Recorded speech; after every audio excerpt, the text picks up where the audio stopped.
Hi, everyone. Welcome back to another episode with the Merrimack Institute for New Teacher Support at Merrimack College.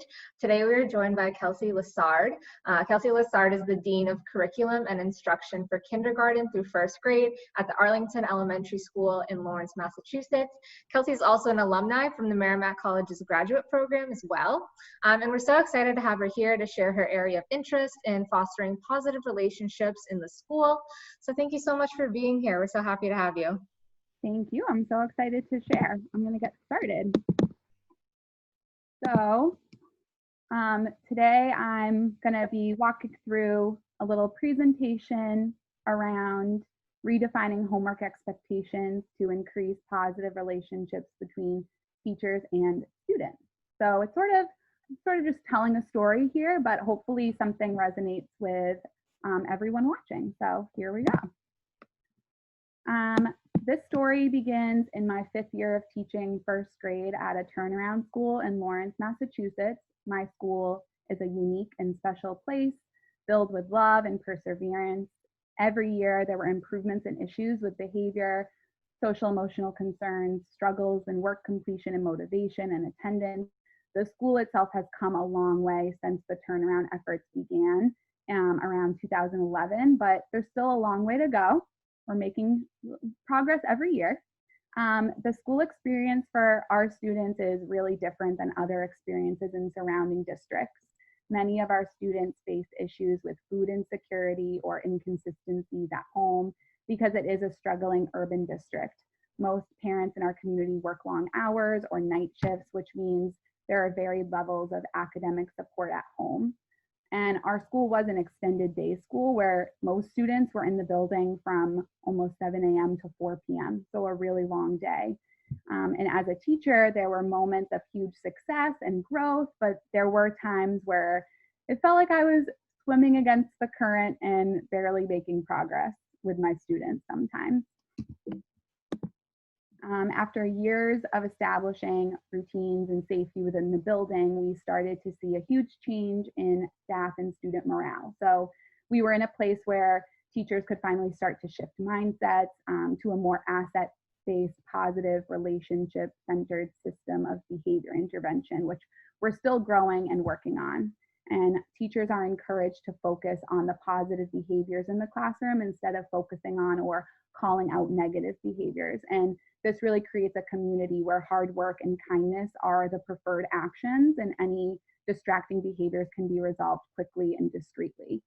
But there seemed to be a missing piece to this management style in the morning when students were coming into the building, and it just seemed like they were getting off on the wrong foot right away. And homework seemed to be a trigger for this negative start to the day. And as I thought more about the morning routine, I realized that in most classrooms, students greet their teachers, check in their homework, get their breakfast because they eat in the classrooms, and start their morning routine, which seems like a typical system until you think about how some students are coming in the morning and are immediately being scolded for not completing work first thing in the morning. So homework was previously determined at each individual grade level within my school, and teachers would collaborate to create homework, usually by each grade level separately depending on the age. And usually students had a few pages of written work and then a daily reading log, so they were expected to read each night. And some of the older students at the time even had weekend homework. And if students did not complete their homework, there was a consequence. So students would serve a recess or maybe a lunch style detention where they were making up their work. And when I first started working at the school, I thought nothing of it. I just inherited that system. And after thinking about it, I realized that this system of penalizing homework and not praising students who did do their homework seemed to negate our management practices. So I wanted to prove that there might be a better way to manage homework. So I started to research the impact of homework.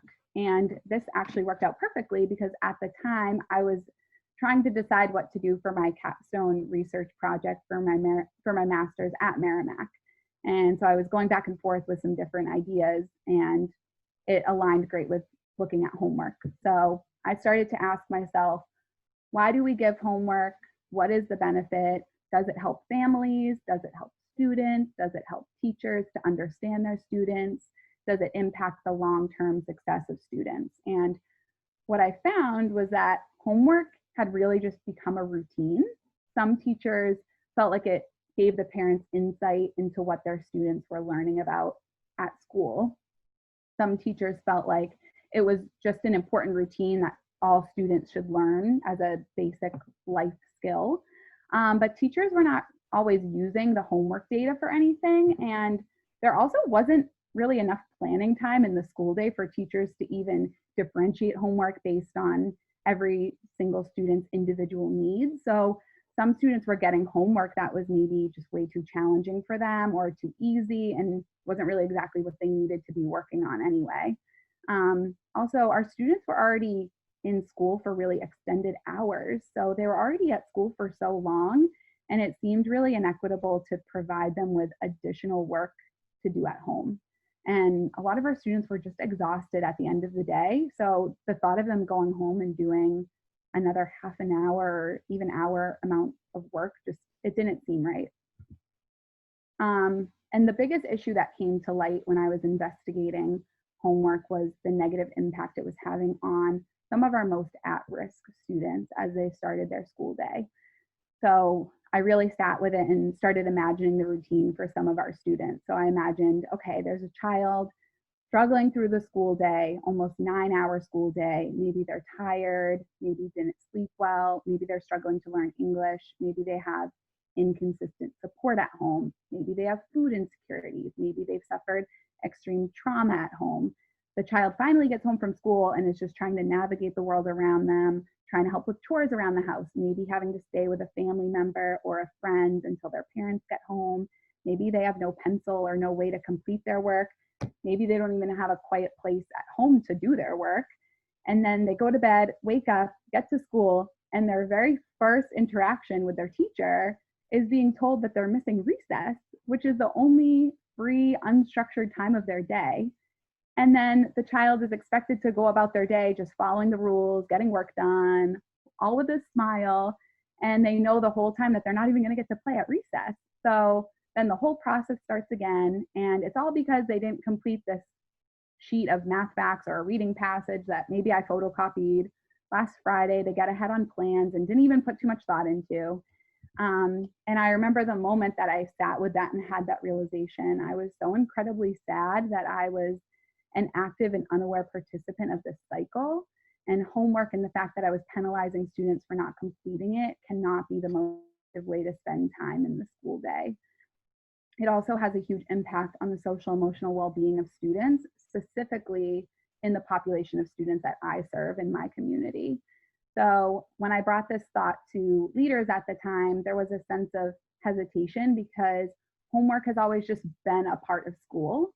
I mean, I'm even thinking of my own childhood. It was just, you go to school, you get homework, you do it, the end. So it seems to be more of an ingrained system in American schools that may or may not begin to evolve as schools change with the times. But at this point, it seemed aggressive to just fully eliminate homework, but we definitely needed to evaluate the purpose and the intent of it. So for the sake of my research, I decided that I would try eliminating the homework consequence in my classroom for 8 weeks and track the results. So instead of penalizing the lack of homework, I would celebrate and give points to students who did their homework. So they could use their points that they earned to exchange for prizes like a lunch bunch with the teacher, a take-home board game, teacher helper for the day. And the prizes wouldn't be like a toy or something, but instead it would be something to build relationships. So they could spend time with the teacher playing a game, or they could bring something home to do with their families. And I would also clarify the purpose of homework to my students and families to sort of reset the expectations and then see what would happen. So I explained the new homework expectations and the new reward system to my class, and homework went home as usual, but my morning routine was what completely changed for the better. So students would walk in the morning, check in with me at my teacher table. I'd greet them with a smile, ask them if they did their homework, and if they did it, that was great. They showed it to me. I would let them add a point on Class Dojo, which is our app for tracking rewards and also for family communication. And if they didn't do their homework, I would tell them that it was okay, and I would ask questions to learn more about that child's unique home life. So I would ask questions like, is there a reason you couldn't complete your homework? Did you lose your homework? Do you need another copy of your homework? Do you need some pencils at home? Is there anyone at home to help you with your homework? Is the homework too hard or too easy for you? Do you want to go over the homework questions with me? Do you want to do your work with a buddy during free time, or do you want me to help you with it? How can we help you do your homework? And I learned so much about my students by doing this. Many of them asked me if they could do their homework like while they ate their breakfast, or if they could do it during literacy centers later that day. Some of them said that they would do it that night. So for the majority of my students, it wasn't that they just did not want to do it and do the work. Most of them just needed some type of support to get it done, which, aha moment, just like we do in our classrooms every day by supporting our students and putting systems in place to help students and meet their unique needs. So aside from learning so much about my students, I observed that students' homework scores were improving with the new system. So homework completion grew about 9% in 1 month's time. Average homework completion was hitting 97% per week, where before it was around 90%, 89%. But there was also just more consistent completion of all aspects of the homework. So they were completing the math component and the reading component, and there were just less students missing parts of their homework on a day-to-day basis. And students were excited to earn points, but I think also homework lost its scary or triggering messaging, and it became a conversation piece and a way for me to strengthen my relationships with students. I knew which families to reach out to and discuss homework with. I also knew which students maybe needed supplies at home or needed modified work. And I felt like I knew these students more than I had in years prior. So building this relationship with the students definitely translated into other parts of the school day. So we still had tough moments. There were still students who struggled in different ways. Nothing was perfect, but I felt that things were so much better. The research that I did truly changed my mindset on everything. I became a school administrator the following year, and I was able to share some of my research with the leadership team at my school. And during some of our summer discussions, we talked about and pondered the intent and expectations around homework. And I knew from my work that I did that there definitely was a way to eliminate homework consequences school-wide and still promote homework completion. It was definitely met with some pushback and some concern from staff who were hesitant about the change, which I totally understood. But in my opinion, and based on my own observation, the change has been successful and impactful school-wide. So officially at my school, there are no longer punitive consequences for lack of homework completion. So teachers are able to start their day on a more positive note with their students.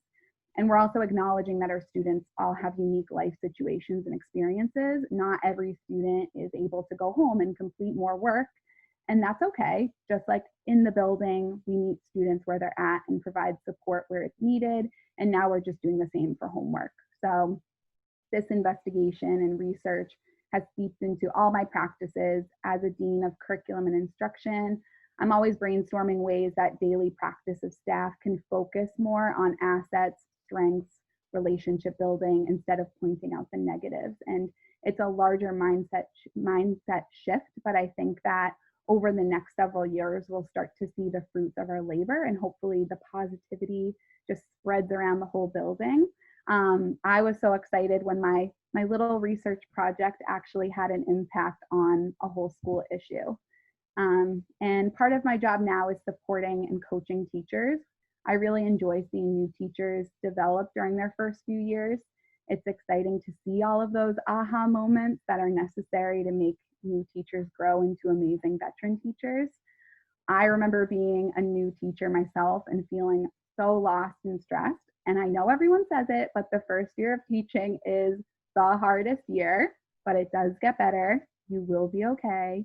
The key to being a successful teacher is not knowing every single aspect of the curriculum right away, or nailing every lesson on the first try, or having the best data, or creating the prettiest bulletin boards, or having the quietest class. This project really stressed the importance of relationship building and fostering positive interactions with students. So if I had any piece of advice for new teachers, it would be that success lives in the relationships with students and establishing systems that make them feel safe and secure while they're with you. And if you know and understand your students' needs, then everything else will just fall into place.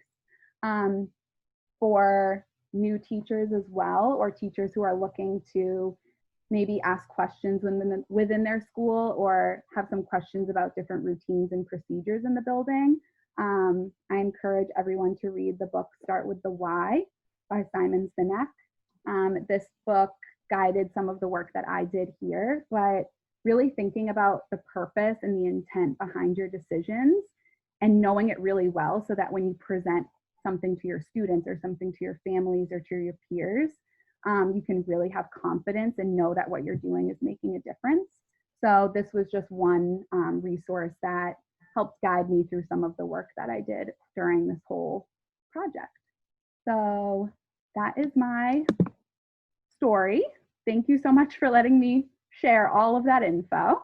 Oh, it was so helpful. Like, I mean, we are the Merrimack Institute for New Teacher Support, so your advice at the end was just so fitting, and hopefully a lot of the new teachers coming into the field can hear that, and our grad students, and you're a former grad student yourself, so I hope people know that Merrimack does have this big community outside, and there's so many people like yourself who are here and have the experience and have really experienced that first year to, you know, tell the tale. So, and I will definitely hyperlink in the link below or in the description box below that book, the title, author, maybe even if there's a link to find it online.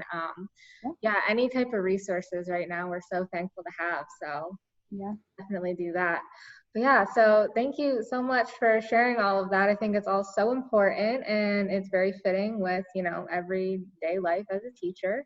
And is there any last final thoughts you have? I mean, I think that as we go into this next school year, there's a lot of uncertainties and it's super stressful even as a more veteran teacher and educator.